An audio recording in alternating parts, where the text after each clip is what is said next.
warahmatullahi wabarakatuh.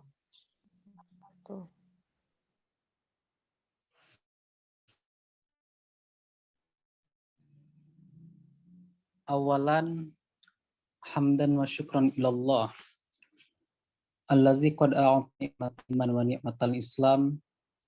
Saniyan nusalli wa nusallimu ala sayyidina wa habibina wa syafi'ina wa maulana Muhammad sallallahu alaihi wasallam.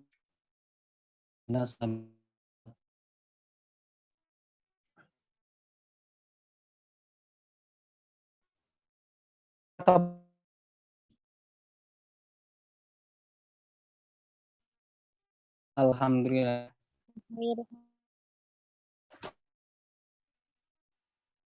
Halo, gimana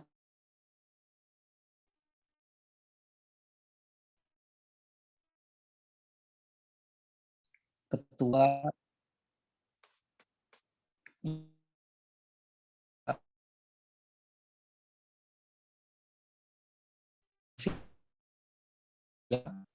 Semoga Allah menjaganya. Dan yang saya banggakan kepada teman-teman sababah-sababah Itla yang mengikuti pelatihan insya malam ini. Di sini insya Allah saya sebagai moderator akan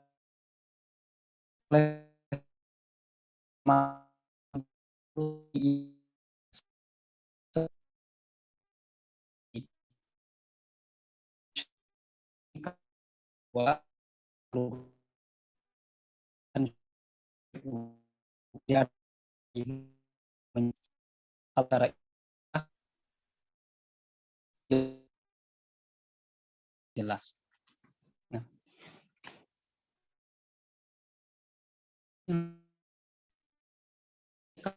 akan langsung dipaparkan oleh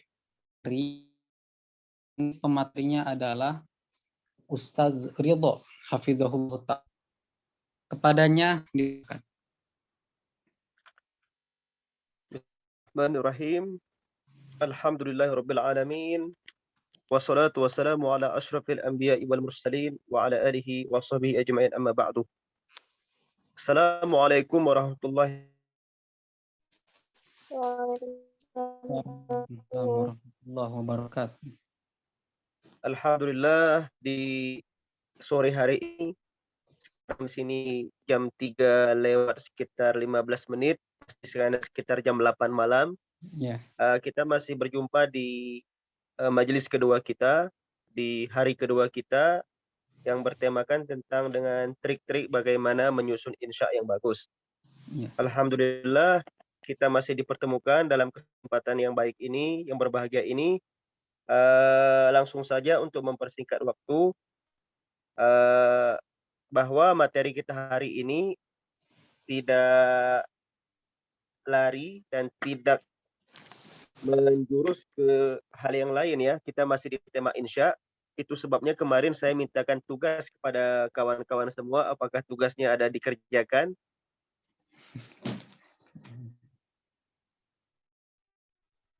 Jika ada dikerjakan, bisa dikirimkan ke grup, nanti bisa kita bacakan di grup WA maksudnya.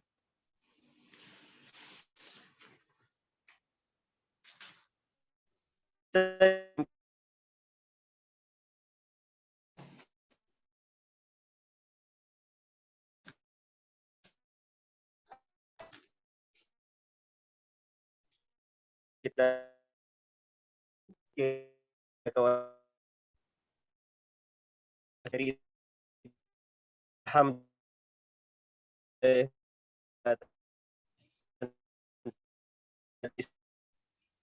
pondasi-pondasi dasar dalam kehidupan.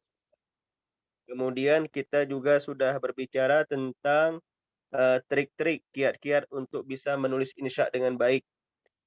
Kemudian kita minggu lalu juga berbicara tentang tema-tema ataupun bagaimana menyusun pola pemikiran sehingga bisa dicurahkan dalam tulisan insya yang baik. Panjang lebar kita berbicara tentang mukadimah insya pada minggu yang lalu.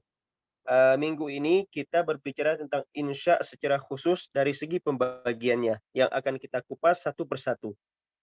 Langsung saja sebagaimana insya yang telah saya paparkan minggu lalu, adalah usaha kita untuk mendapatkan ide-ide, kemudian ide-ide itu disusun dalam tulisan, kemudian tulisan itu enak dibaca, dan tulisan itu bisa dipahami. Jadi begitulah singkatnya insya itu sebenarnya.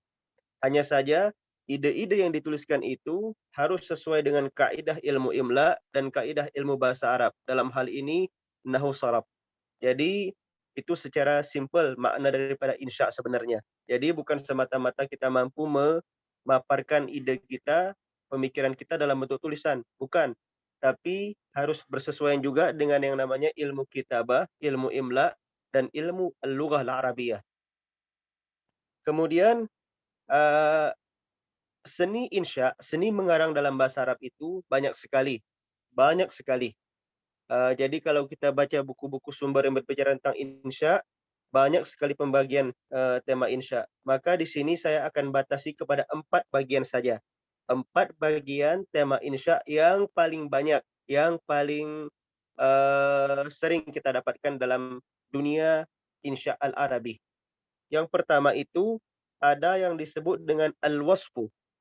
Al-wasfu kalau dalam bahasa kita itu deskripsi. Deskripsi. Kemudian yang kedua itu ada namanya ar-risalah. Ar-risalah ataupun al-murasalah. Surat menyurat. Kemudian yang ketiga itu ada namanya al-qissah. Bercerita ataupun hikayat. Yang keempat itu al-munazarah. Al-munazarah itu bisa disebut dalam bahasa kita mungkin debat. Ini 4 yang paling banyak kita dapatkan dalam dunia kita hari ini. Bagian daripada insya. Coba kita pikirkan sejenak bahwa keempat hal ini, baik al-wasfu, deskripsi, kemudian ar-risalah ataupun al-murasalah, kemudian al-qissah dan al-munazarah. Keempat hal ini tidak pernah lepas dari yang namanya insya, dari yang namanya mengarang, dari yang namanya tulis-menulis. Itu sebabnya keempat hal ini hal yang paling sering kita dapatkan di dalam dunia nyata kita, terutama dalam tema al-insya al-Arabi. Maka langsung saja saya jelaskan bagaimana maksud daripada al-wasfu, ar-risalah, al-qissah, dan al-munazarah tersebut. Sebelum kita masuk ke definisi 4 hal ini, maka ada 3 marhalah, 3 fase yang harus dikuasai oleh seorang yang munsyi, pengarang insya ini dalam hal membuat karangannya. Pertama itu disebut dengan al-marhalah al-ula, yaitu di mana seorang al-munsyi, seorang pengarang insya itu harus mampu menguasai temanya. Harus mampu dia itu menguasai bidang yang ingin dia paparkan, bidang yang ingin dia sampaikan, bidang yang ingin dia karang. Jadi itu marhalah pertama sekali itu. Jadi nggak akan mungkin ya bagus karangan kita, tulisan kita, kalau kita sendiri itu nggak menguasai bahan, kalau kita sendiri nggak menguasai tema. Jadi paling pertama itu apa tadi? Penguasaan terhadap tema yang ingin mau dikarang, disusun. Tentunya dalam hal ini penguasaannya bukan sekedar penguasaan umum, tapi lebih kepada penguasaan bagian-bagian dimensi-dimensi terkecil dari tema tersebut. Bahkan kemampuan dia menghubungkan antara satu dimensi dengan dimensi yang lain dalam satu tema tersebut. Ini perlu sekali. Kemudian marhalah kedua, agar karangan kita itu bagus, di mana berfokus pada kemampuan munsyi, kemampuan pengarang itu menyusun. Jadi menyusun antara satu ide dengan ide yang lain, satu pemikiran dengan pemikiran yang lain, satu hal dengan hal yang lain dalam tema tertentu. Itu kemampuan itu harus ada sama kita. Kemudian yang ketiga adalah kemampuan di mana munsyi ini mampu menyederhanakan, membuat indah, membuat nyaman, membuat mudah untuk dipahami dari ide-ide yang dia susun. Lihat yang pertama tadi adalah penguasaan bahan, kemudian kemampuan menyusun bahan, tapi yang ketiga itu apa namanya? kemampuan menyederhanakan bahan. Jadi ide kita yang bagus, kemampuan kita yang baik dalam menyusun tema, pemikiran, itu saja tidak cukup rupanya. Tapi yang paling perlu itu apa?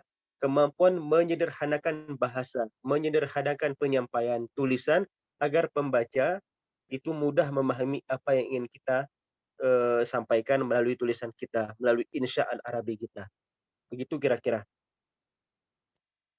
Kemudian umumnya dalam satu karangan insya itu tidak lepas dari 3 hal. Nampaknya insya di sini luas artinya, bisa karya ilmiah yang dalam hal ini skripsi, tesis dan disertasi, juga jurnal ilmiah, juga tulisan bebas dan sebagainya. Maka ada beberapa hal yang harus dikuasai ataupun yang dipahami dalam penyusunannya. Pertama itu ada namanya muqaddimah. Di muqaddimah ini tugas kita apa? Tugas kita adalah menyampaikan pembukaan yang berkaitan dengan tema yang akan kita jabarkan di bagian selanjutnya. Jadi itu tugas kita di muqaddimah. Sama seperti kita menulis muqaddimah di proposal skripsi kita, di skripsi kita, kemudian berlanjut ke tesis, ke disertasi. Pasti kawan-kawan semua sudah melalui tahapan-tahapan ini semua, sudah pernah mengikuti yang namanya menulis, dalam hal ini menulis makalah ilmiah di kampus. Pasti kita dituntut apa? Bisa menulis makalah ilmiah. Di situ ada namanya muqaddimah. Jadi tidak serta-merta langsung masuk ke inti, tapi kemampuan kita memberikan muqaddimah dengan menghubungkannya ke tema isi, itu juga berlaku dalam al-insya al-Arabi. Kemudian yang kedua itu al-ghardu. Jadi ada muqaddimah, ada bagian kedua al-ghardu, ataupun disebut juga dengan lubbul mawdu', inti daripada tema. Di sini setelah kita menjelaskan muqaddimah di muqaddimah tulisan, kita harus mampu menjabarkan secara panjang lebar, secara gamblang, secara mantap, secara meyakinkan di mana? Di lubbul mawdu', di tema isi, di inti daripada tema tulisan kita. Kemudian yang ketiga itu seperti biasanya ada al-khatimah. Al-khatimah ini biasanya seputar tentang inti dari apa yang sudah kita paparkan di bagian lubbul mawdu', di bagian isi daripada tulisan. Ataupun kita mampu menjelaskan jalan keluar dari satu permasalahan. Ataupun kita mampu menulis poin-poin penting dari penjabaran. Itu biasanya tema-tema yang berada di khatimah suatu tulisan. Mungkin di situ ada yang perlu bertanya, silahkan bertanya sebelum kita masuk ke pembagian insya yang 4 tadi. Ada al-wasfu, ada ar-risalah, ada al-qissah, dan ada al-munazarah. Kalau tidak ada, maka salah satu dari kawan yang sudah kita tugasi tulisan kemarin untuk membacakan, siapapun dia, silahkan, saya tidak memilih siapapun dia, untuk menyampaikan tulisan yang sudah dia tulis kemarin. Begitu kira-kira Bapak moderator, kami serahkan kepada antum. Ya.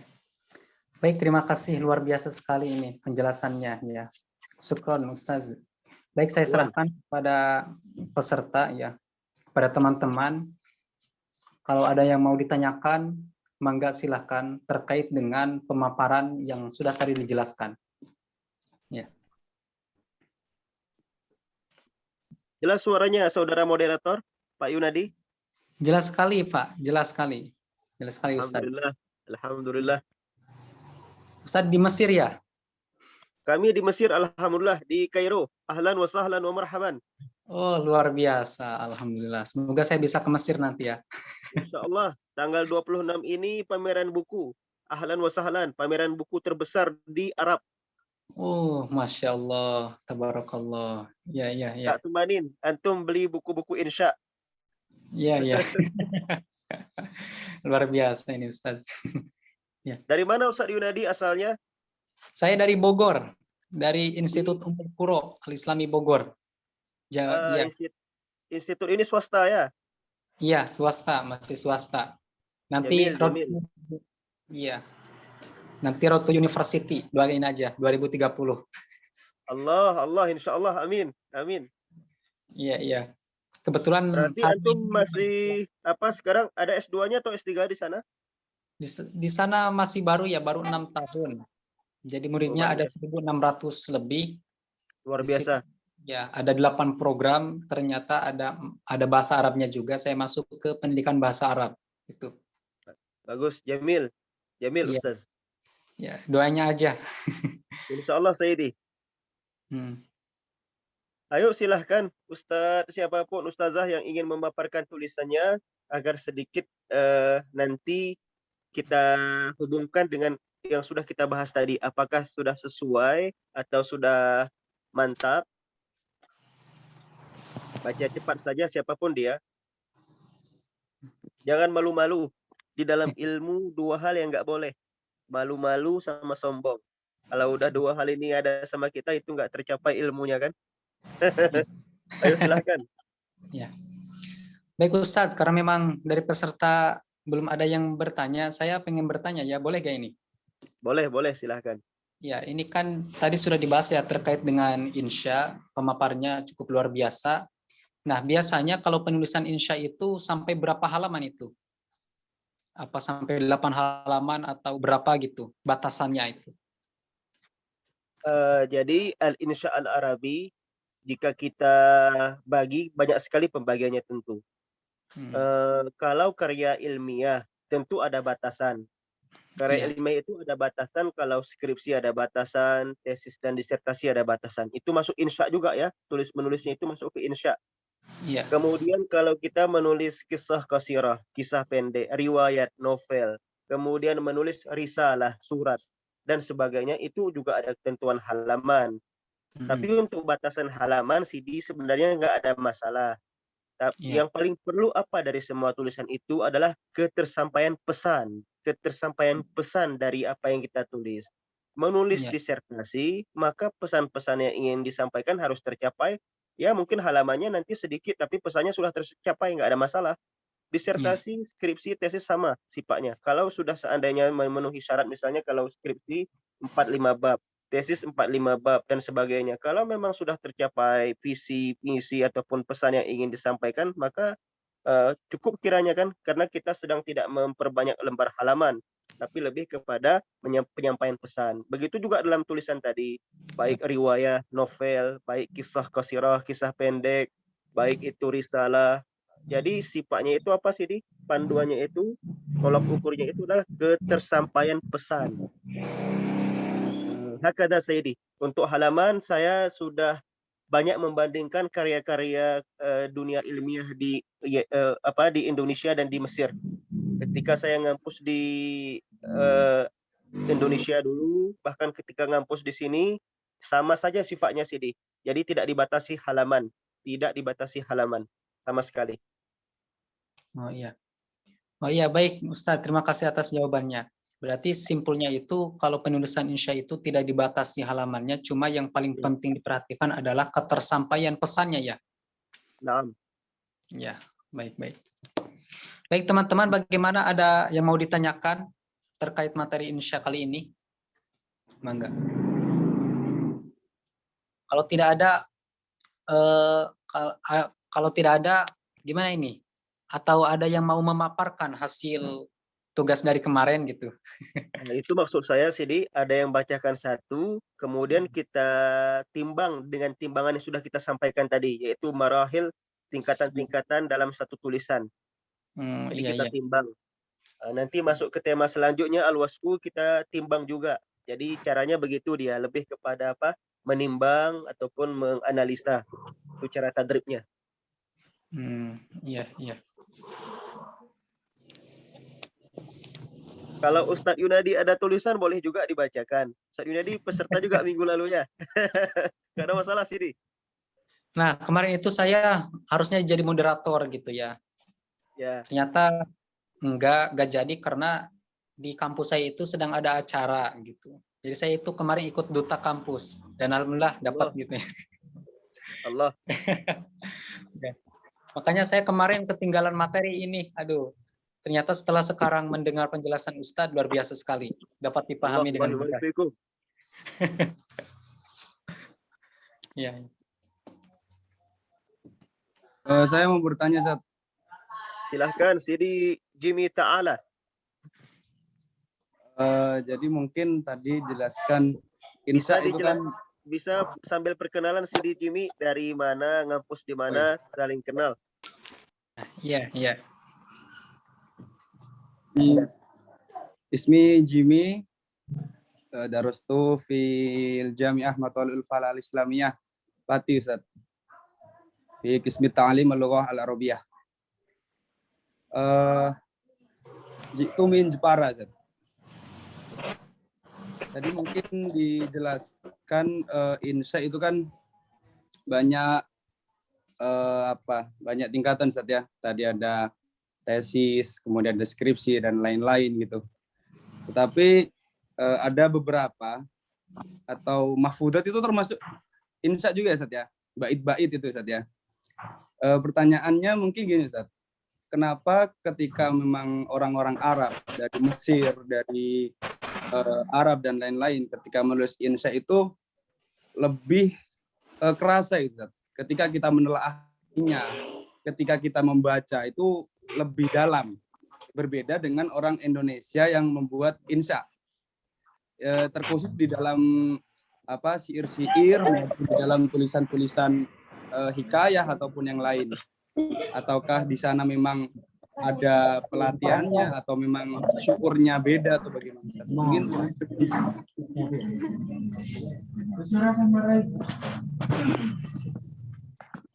Allah. Saya langsung jawab nih ya, berarti.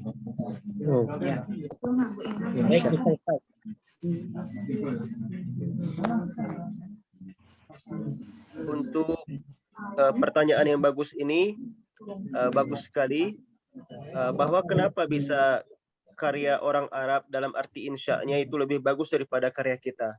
Ya sudah tentu karena bahasa Arab ini bahasa mereka. Secara dzauq lugawinya, dzauq lugawi itu mereka lebih memiliki dibandingkan orang kita, yang kita ini adalah bangsa ajam. Tapi itu bukan untuk semua orang tentunya, bukan untuk semua orang Arab, karena yang paham bahasa Arab itu Ustadz adalah orang yang belajar bahasa Arab. Baik dia itu orang asing, baik dia itu orang Arab sendiri.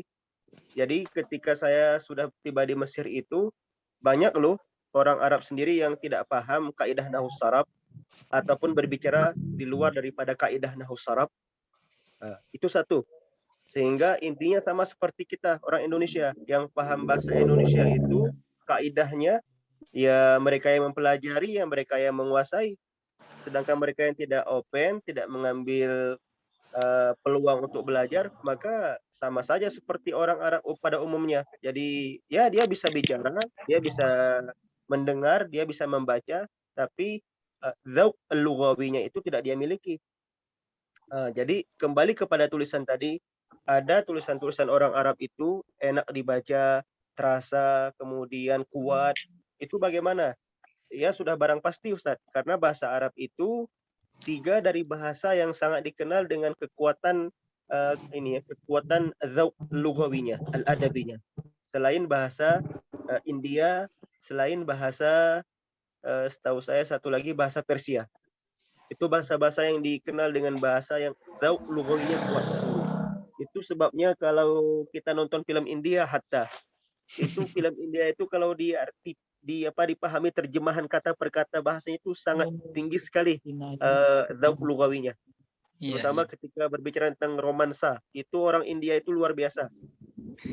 Bahkan Kalilah wa Dimnah yang sudah diterjemahkan Ibnul Muqaffa ke dalam bahasa Arab, itu asalnya itu dari orang India, sastra bahasa India. Itu satu. Kemudian juga ada Al-Masnawi. Itu karya Persia, karya Sufi, di situ juga ada romansa dalam bahasa Persia aslinya, kemudian diarabkan. Ini bukti betapa ketiga bahasa ini adalah bahasa yang memiliki romansa yang sangat tinggi, sastrawi yang sangat tinggi. Ini 3 bahasa.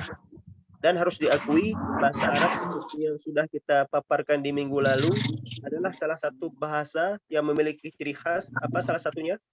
Kemampuan dia mengekspresikan di segala rasa, di segala keadaan itu bahasa Arab. Ini terbukti Ustaz ketika kita baca komik-komik. Jadi saran saya anak-anak mahasiswa bahasa Arab itu sudah harus juga memperhatikan kepada karya-karya komik Arab. Dalam hari ini komik-komik Arab asli, bukan komik-komik Arab buatan kita. Kenapa Ustadz harus kembali ke komik? Karena di komik itulah kita mempelajari ekspresi-ekspresi bahasa Arab yang kadang kita tidak temukan di buku-buku ilmiah, di buku-buku tulisan-tulisan biasa.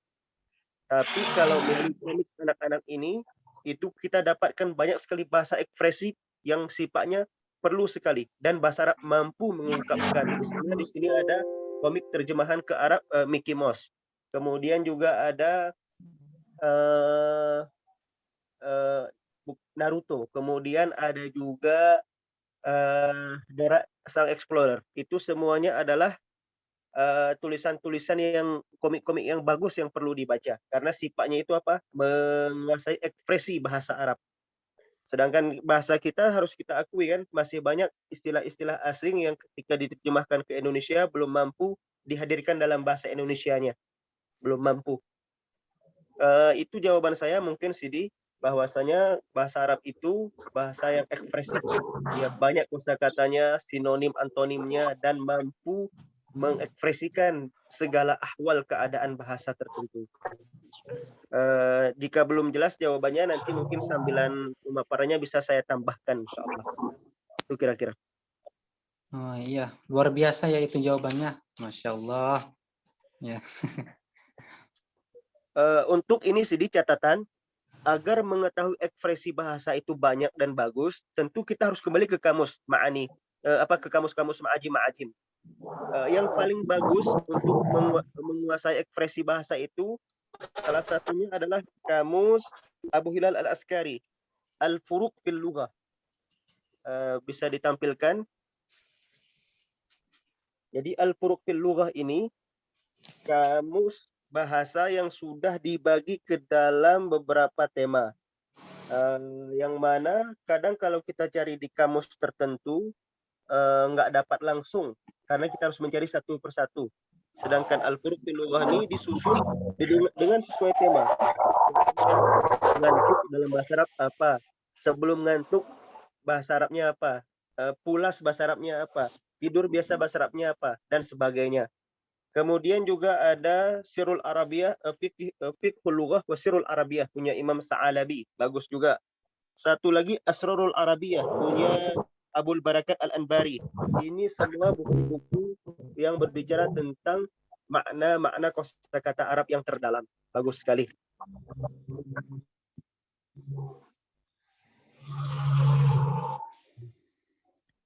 Ya, bagaimana Saidi?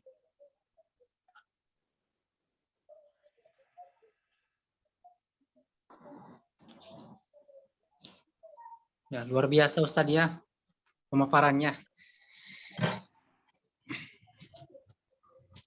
Baik, gimana? Ada yang mau nanya lagi atau yang memapar tugas kemarin? Dipersilahkan.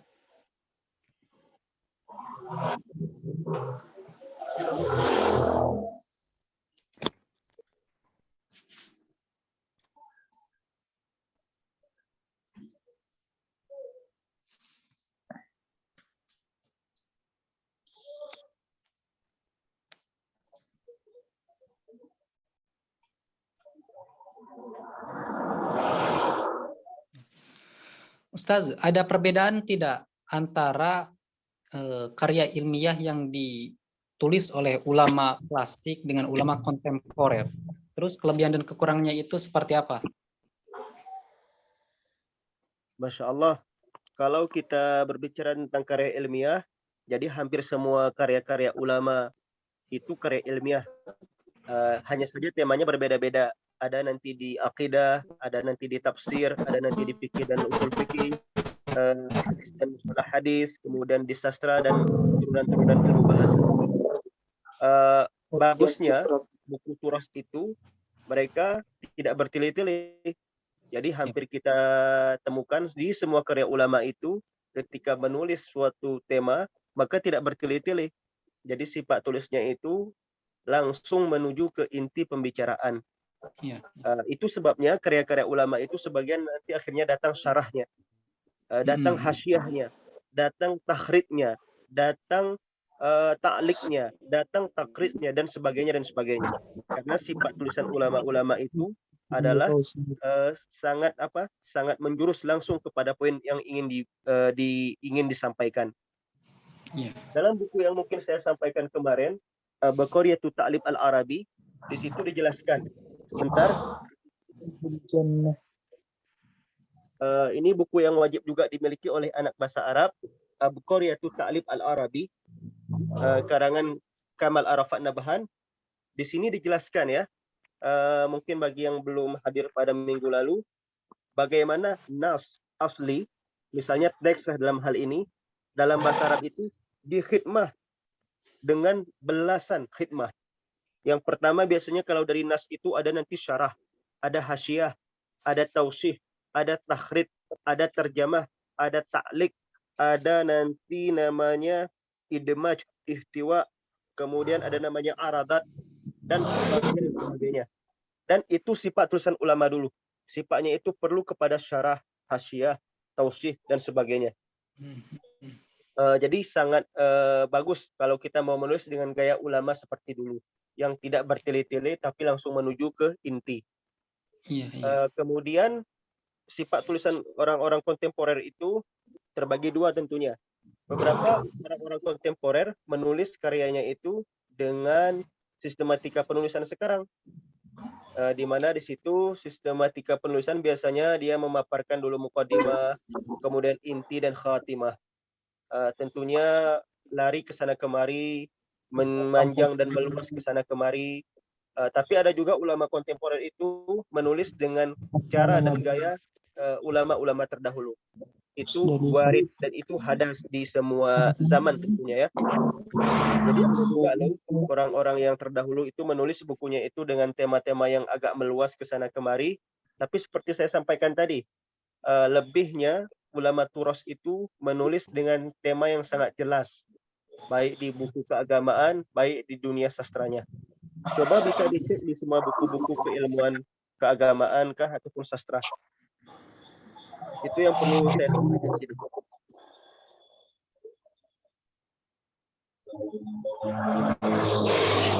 Pemaparannya.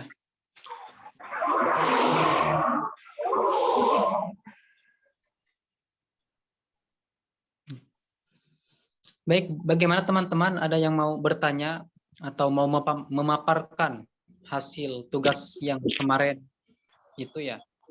Monggo.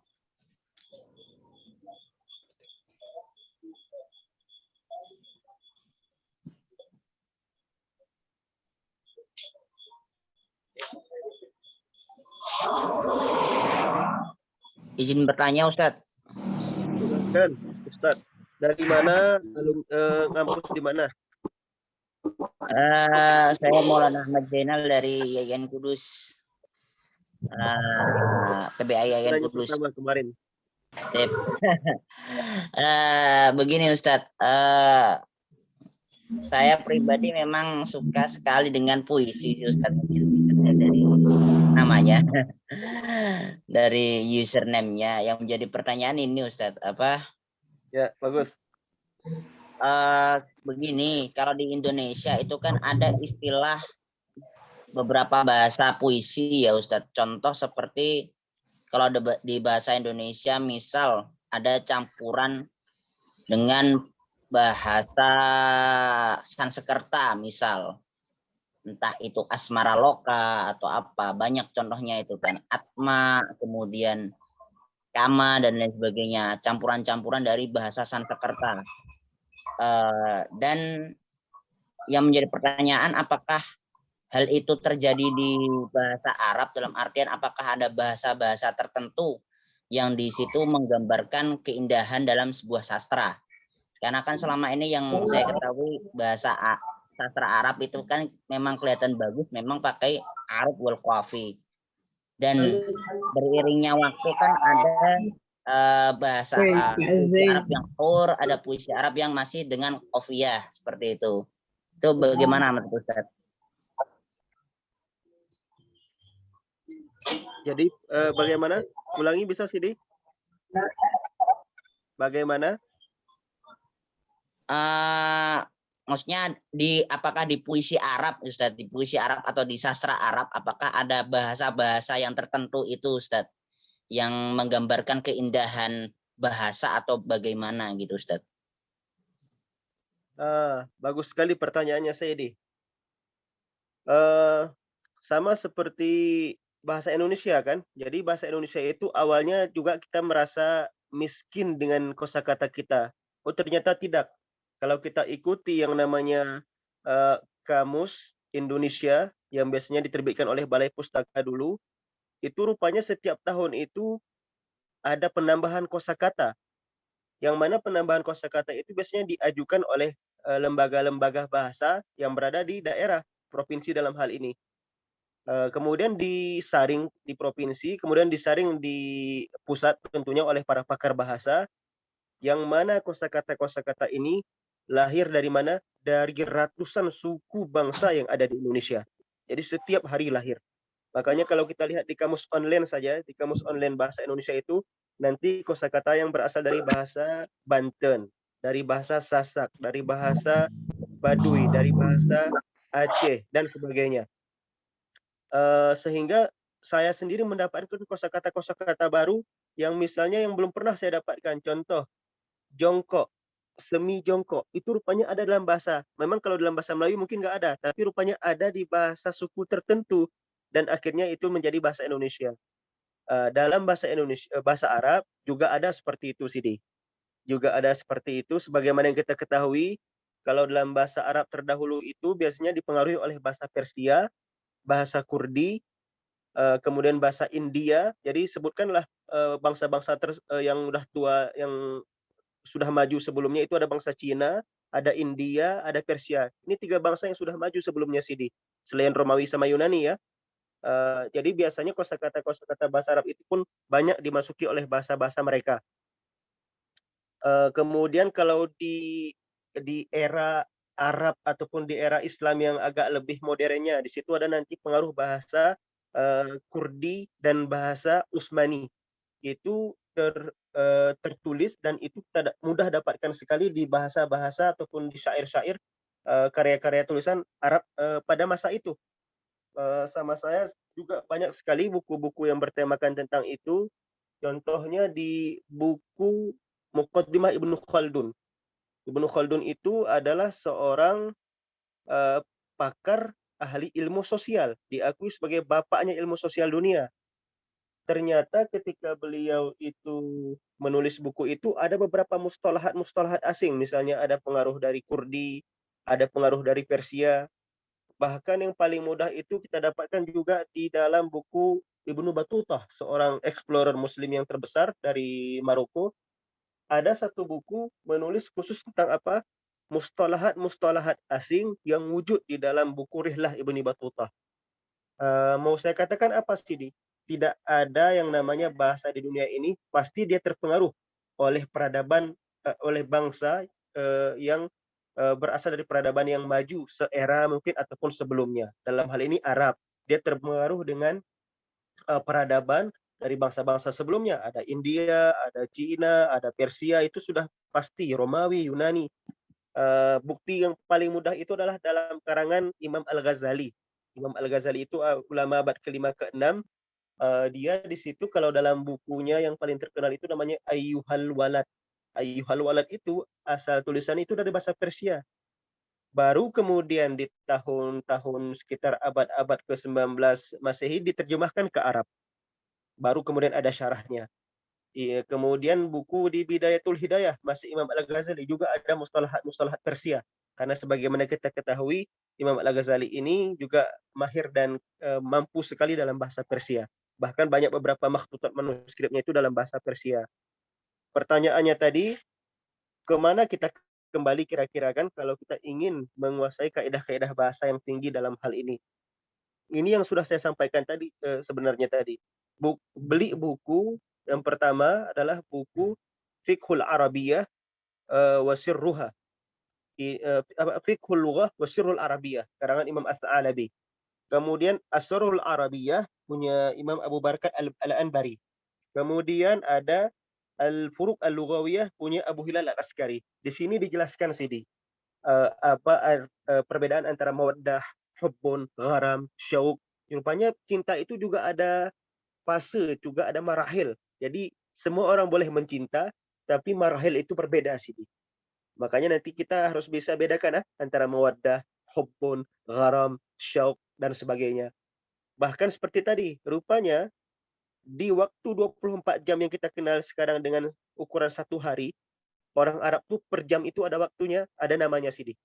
Dari jam 1, dari subuh dulu ke jam 4, dari jam 5 ke jam 6 apa namanya, dari jam 6 ke jam 7 apa namanya, dari zuhur sampai jam 1 itu apa namanya. Jadi begitu kayaknya bahasa mereka Sayyidi. Dan itu akan didapatkan di mana? Di buku salah satunya di 3 yang sudah saya sebutkan tadi. Fiqhul Arabiyyah wa Sirrul Arab, Fiqhul Arabiyyah, Fiqhul Lughah wa Sirrul Arabiyyah, kemudian Asrarul Arabiyyah dan Al-Furuq ini fil Lughah. Itu yang perlu dipahami. Hakada Sayyidi. Mutasyakirawi ya Sidi, mutasyakirawi. Allah barik fikum. Dapat poinnya Sidi ya. Sidi penanya poinnya dapat ya. Siap Ustaz. Alhamdulillah, alhamdulillah.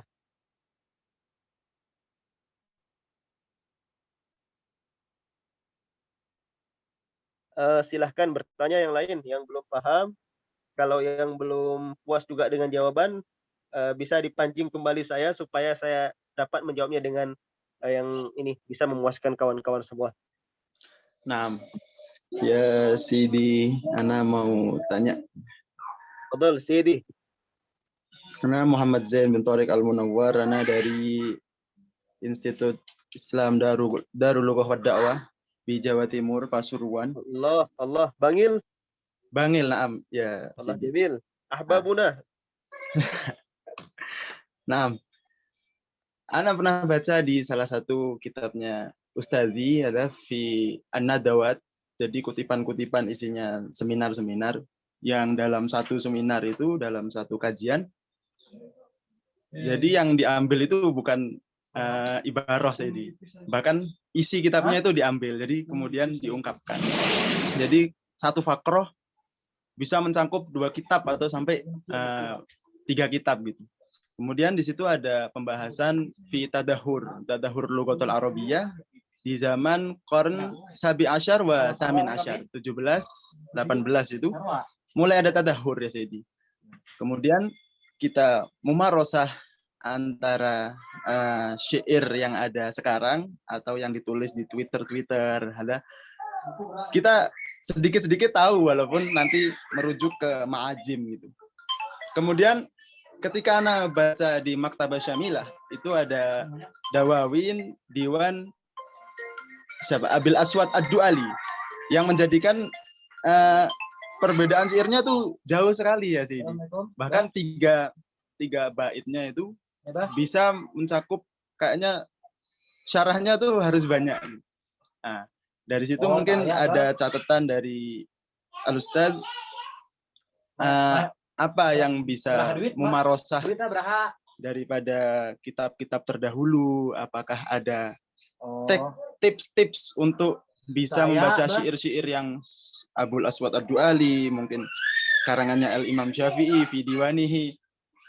Itu adakah tips-tips atau antum bisa nanti fil akhir bisa kasih nama-nama kitab yang bisa kita rujuk terus bisa di-share di WhatsApp mungkin sih. Mungkin itu aja permintaan dari Al-Fakir.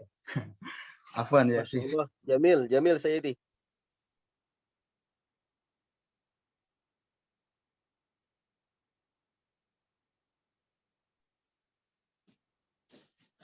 Baik.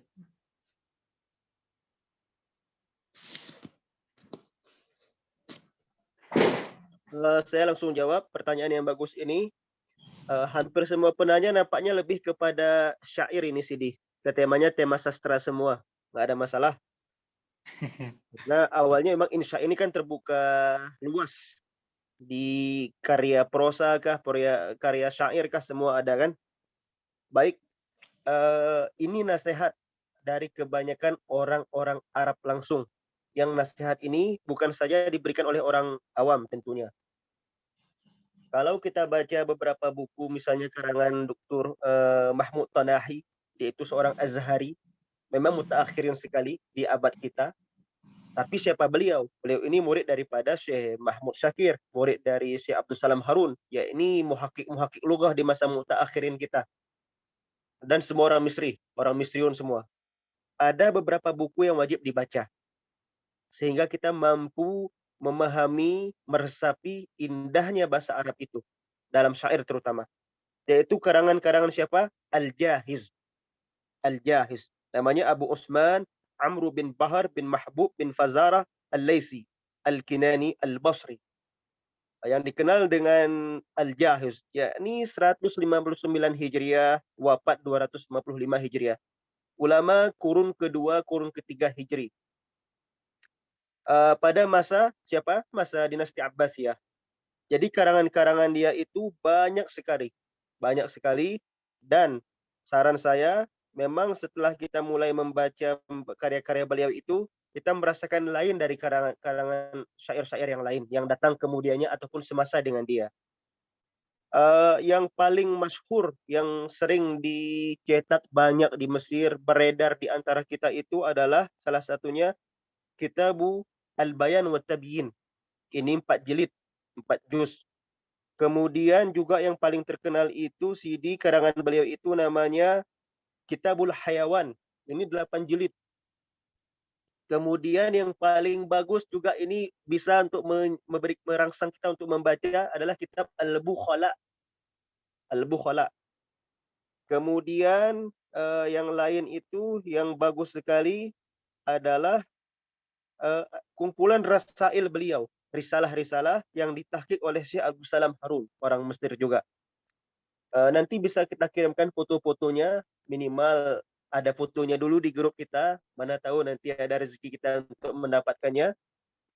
Untuk dimiliki adalah karya-karya Al-Jahiz.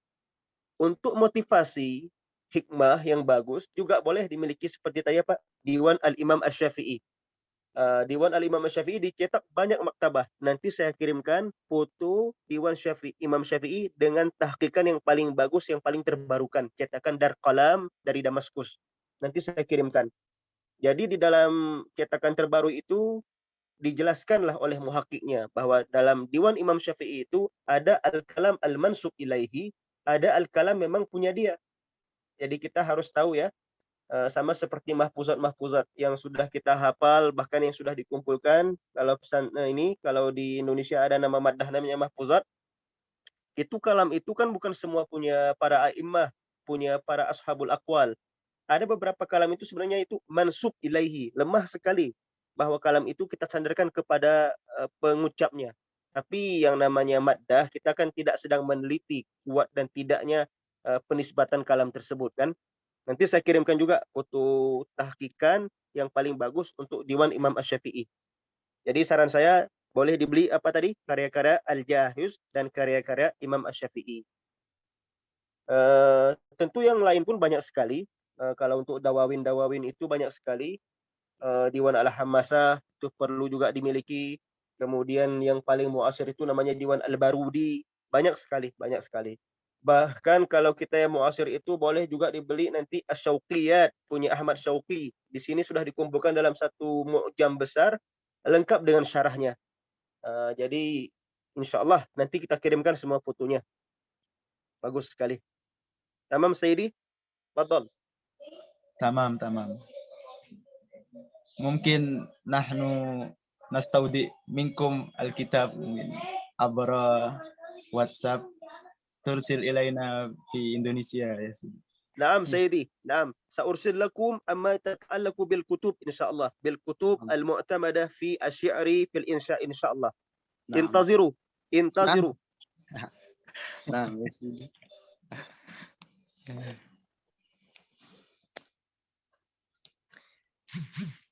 Baik, apakah ada pertanyaan lagi dari peserta? Atau ada yang mau memaparkan ya? Hasil Saya tugas mau kemarin. yang memaparkan supaya kita tahu tolok ukur kan. Kita sudah belajar teorinya tadi. Iya. Ya, monggo kalau ada yang mau memaparkan tugas yang kemarin dipersilakan.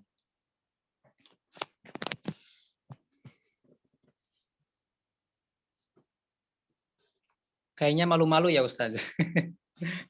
Padahal nggak harus malu kan, karena dalam ilmu udah saya bilang tadi rumusnya, nggak boleh malu, nggak boleh sombong.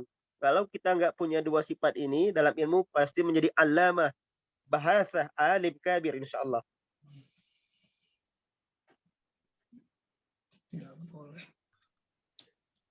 Kita semua sedang belajar. Kita semua sedang belajar, nggak ada yang malu. Afwan Ustadz, Fadhal saya Said, fadhal Ustazah. sudah mencoba membuat tapi kurang, maksudnya masih satu paragraf. Sudah saya kirim di grup. Tafadhal, intizar. Nah, ini langsung saja ya Ustadz.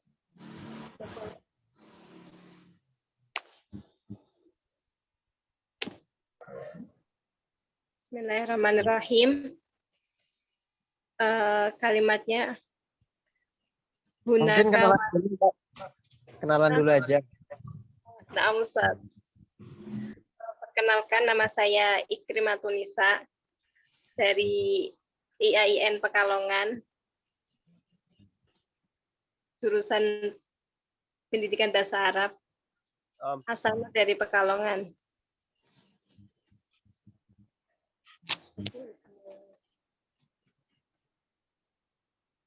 Baik Ustadz, izin menyampaikan sedikit insya yang sudah dibuat. Bismillahirrahmanirrahim. Hunaka waladun ismuhu Ikrim wa huwa talibun fil fasli al-khamis zakiyun walatifun lil ghoyah fil madrasah al-kathir minal asdiqa alladzi yuhibbunahu bisababi mauqifi laisa nadiron fajami'uhum yuriduna an yakunu asdiqa ma'a Ikrim. Hunaka fatatun ukhra ismuha Nisa wa hiya aksun Ikrim. Innahu zakiyun walakinnahu maghrurun lil ghayah. Shadiqatuhu al-wahidatani humana ilatun wa butari al-fatatani al-jamilatani fi kismil adiyan lisaw ilhad bil amsi asbahal mursal fizilal. Kadzalik Ustaz. Jamil. Jamil jiddan. Jamil. Bagus sekali karangannya. Kalau kita melihat sekilas dari standar yang sudah kita bacakan tadi, bahwa standar pertama itu ada muqaddimah, ada lubun, yang kedua, ketiga khatimah, pasti ini masuk langsung ke mana? Ke lubunnya. Langsung masuk ke lubunnya tanpa ada muqaddimah, berbicara tentang apa yang mau ingin dibicarakan, dipaparkan. Bahkan di poin kedua langsung inti saja. Poin ketiganya tadi apa? Khatimah. Ini tanpa menggunakan muqaddimah dan khatimah. Bagus, bagus sekali, bagus. Hanya saja kita harus menulis itu dengan memaparkan sebelumnya ya, bagaimana muqaddimah, bagaimana lubun. Makanya kemarin saya cuma minta 1-2 paragraf saja. Berharap nanti di paragraf pertama itu muqaddimah secara dasar, kemudian di keduanya itu langsung inti dengan apa? Dengan khatimah sedikit. Tapi tidak ada masalah. Tapi begitulah kira-kira contoh daripada yang namanya insya al-Arabi. Alhamdulillah. Kalau kalian lihat maraji ataupun muqarrar insya al-Arabi di sekolah-sekolah di Mesir, juga seperti itulah kurang lebih isinya. Jadi kalau kalian mau lihat juga banyak di YouTube itu. Di YouTube itu ada nanti tahlilul jawab lima datal insya. Itu juga banyak seperti itu tema-tema yang dibahas. Jadi karangnya seperti yang tadi nanti dianalisis oleh guru dia. Oh ini kelemahannya ini A, B, C, D, poin-poin dan sebagainya. Bagus, bagus. Ala kulli hal, kalau memang sudah tidak ada lagi yang membacanya, kita langsung masuk ke bagian pertama dari insya tadi. Bisa dimulai? Nah, Ana mau baca juga, Ustaz. Oh, tafadhol. Tafadhal. Nah, bismillahirrahmanirrahim. Minal badahati bimakan anna ashaba dzawil ulumi wal ma'arif hum ashabu dzawil maqami indal khaliqi wal makhluq kama asyara biha Allah subhanahu wa ta'ala fi qawlihi syahidallahu annahu la ilaha illahu wal malaikatu wa ulul ilmi qa'iman bil qist la ilaha illahu wal azizul hakim. Fanzur kaifa bada Allahu bismihi wa sanna bi malaikatihi wa sallasa bi ulil ilmi. Fasunnatu taqul bi makanati ahli ilmi wa tullabi.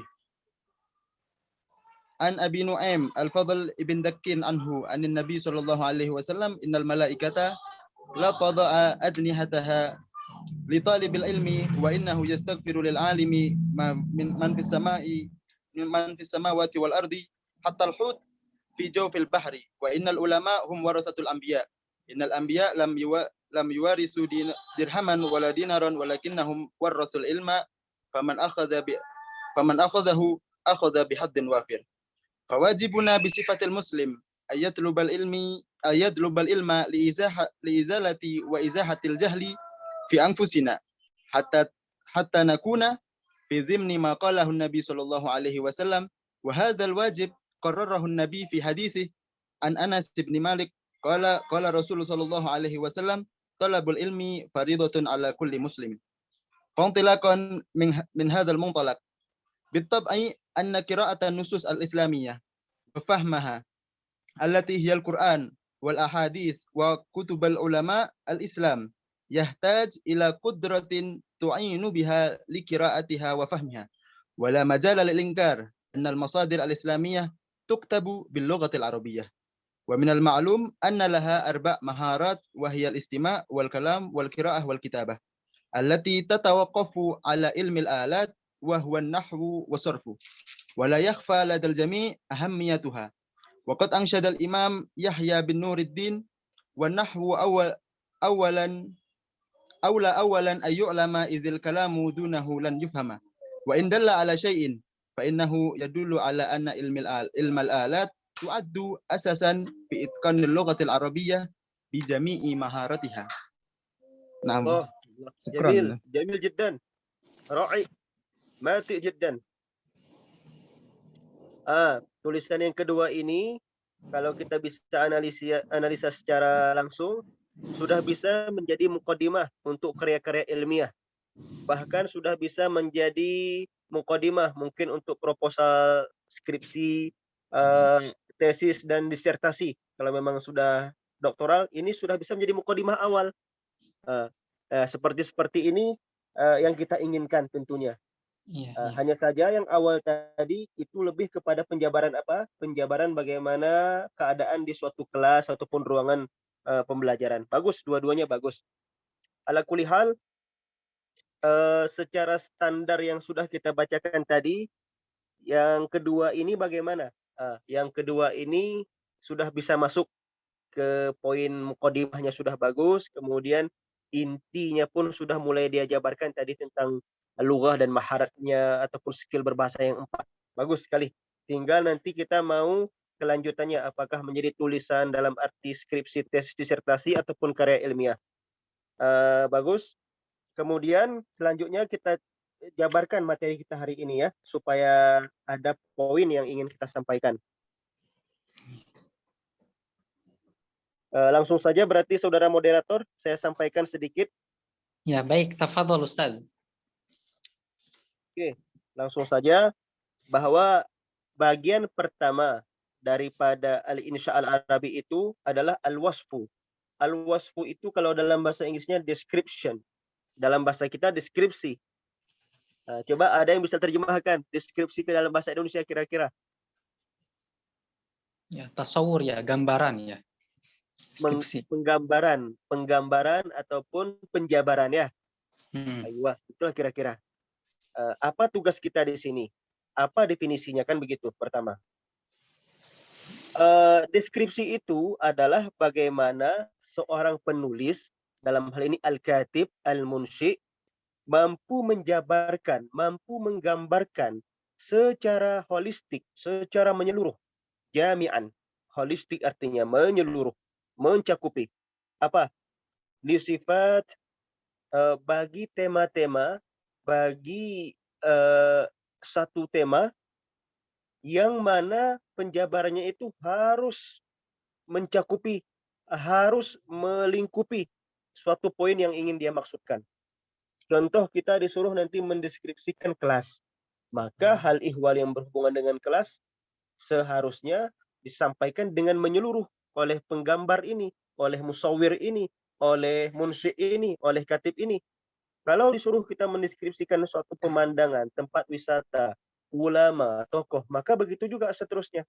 Jadi biasanya kalau kita menggambarkan seorang tokoh, nggak pernah mungkin kita lari dari yang namanya 5W1H. Dalam hal ini mungkin kapan lahirnya, di mana lahirnya, bagaimana studinya, siapa orang tuanya, bagaimana gurunya, bagaimana menuntut ilmunya, dan sebagainya. Kemudian yang paling bagus juga adalah gambaran yang dia sampaikan ini harus mubayyinan aghradahu minal wasfi. Jadi penggambaran, penjabaran ini, deskripsi ini harus mampu menjelaskan tujuan-tujuan si al-munsyi, si al-katib. Duna ayyashab fi dzalika ila hadil mubalaghah. Yang artinya ketika deskriptor ini mendeskripsikan suatu tema, nggak boleh dia itu berlebih-lebihan ataupun mengurang-urangi. Jadi semampu mungkin seperti penulis karya ilmiah dalam hal ini skripsi, tesis dan disertasi. Kita tidak dituntut kan untuk melebihi dan mengurangi apa dari temuan kita melalui mulahazah al-maidaniyah, melalui muqabalah saksiyah. Tapi kita harus menuliskan, memaparkan di disertasi kita, di skripsi kita, di tesis kita, apa yang kita lihat secara langsung, secara nyata, yang kita indra. Begitu juga dalam al-wasfu ini ya. Jadi tidak boleh mengurangi, tidak boleh melebih-lebihkan. Bal alaihi ayyasluk tariqan wasatan. Jadi dia itu harus menempuh cara yang paling ini, cara yang moderat lah, nggak melebihi, nggak mengurangi, kasih haknya, kan begitu. Yang paling bagus biasanya, ini kata Dr. Umar Anis At-Tabba dan Dr. Abbas Abdul Anis Tabba melalui bukunya Al-Wajiz fi Qawaidil Imla wal Insya, yang paling bagus untuk mampu untuk membuat indah deskripsi itu apa adalah kemampuan kita menghadirkan acara sinonim, sinonim dan antonim, kemudian ta'adudus sifat, dan mampu menghadirkan keragaman daripada sifat. Jadi ini lagi-lagi kita kembali ke jumpa majelis pertama kemarin bahwa insya itu tidak lepas dari yang namanya atharwah lughawiyah, kekayaan bahasa. Kekayaan bahasa itu dibuktikan dengan satu komponen penguasaan kosakata. Kosakata Arab nggak pernah lari dari namanya at-taradud wa al-adad, sinonim antonim. Jadi itu harus dikuasai di semua bahasa Arab, Indonesia, bahasa asing lainnya.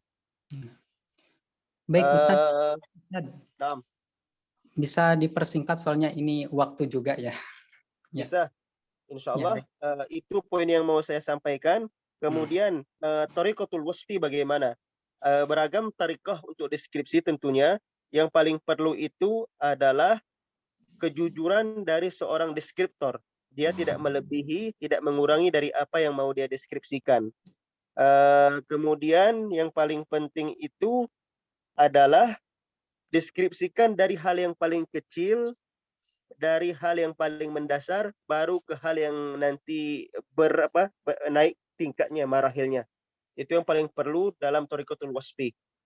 Biasanya cerita-cerita yang berhubungan dengan tariqatul wasfi ini dalam karya ilmiah terjadi ketika kita menggambarkan maidan al-bahsi. Bahkan dalam kisah al-qasirah juga biasanya nanti tergambarkan ketika kita menjabarkan tentang keadaan suatu desa, keadaan seorang tokoh. Yang jelas al-wasfu ini include bisa diterapkan di semua lini bentuk tulisan, baik ilmiah, baik non ilmiah, fiksi dan non fiksi dan sebagainya. Mungkin itu saja yang perlu saya sampaikan. Saya mau nanti ada yang membacakan karya dia di tatap muka yang ketiga nanti, supaya kita bisa menakar, menilai dengan apa yang sudah kita baca. Silahkan Sidi Yunadi, kami serahkan mix-nya ke antum. Ya. Baik, terima kasih Ustaz atas penjelasannya luar biasa sekali. Sebenarnya ini pengennya lanjut lagi ya, karena memang waktu juga ini udah 1 jam lebih. Yang bisa saya simpulkan dari apa yang Ustadz tadi paparkan, pertama bahwa insya itu secara khusus ya pembagiannya itu ada 4 tema sentral. Yang pertama ada al-wasfu, deskripsi. Yang kedua ada ar-risalah, surat menyurat. Yang ketiga ada al-qisas, cerita. Dan yang keempat ada al-munazoroh, perdebatan ya atau debat. Begitu pula dari insya, 3 hal yang harus kita perhatikan adalah yang pertama muqaddimah, yaitu menyampaikan pembukaan dengan tema yang akan dibahas. Yang kedua ada al-ghordu atau lubul maudu, yaitu mampu menjabarkan isi tema yang ditulis. Yang ketiga ada al-khotimah, inti dari apa yang diucapkan atau dijelaskan. Mungkin itu saja ya yang kesimpulannya gitu ya. Insya Allah nanti minggu depan kita ketemu lagi ya. Baik. Ya, baik. Silahkan dikirimkan karya-karya yang sudah ditulis, difotokan boleh, di PDF-kan boleh di grup supaya bisa saya baca-baca. Ya. Itu saja yang perlu saya sampaikan Sidi Yunadi. Saya minta maaf atas segala kekurangan, kesalahan kami. Begitu juga kepada kawan-kawan, kepada Sayyidi Rois dan kepada pimpinan Itlaq terutama. Ya. Baik. Baik, mungkin dicukupkan untuk pertemuan kali ini. Saya Yunadi dari Institut Ummul Qura Al-Islami Bogor dari DPW 2. Mohon maaf bila ada kekurangan dalam menyampaikan moderatornya gitu ya. Sekian dari saya. Wassalamualaikum warahmatullahi wabarakatuh. Waalaikumsalam warahmatullahi taala wabarakatuh. Saya izin keluar ya, Ustaz. Ya, sama-sama. Saya mohon undur juga nih. Iya, siap. Assalamualaikum.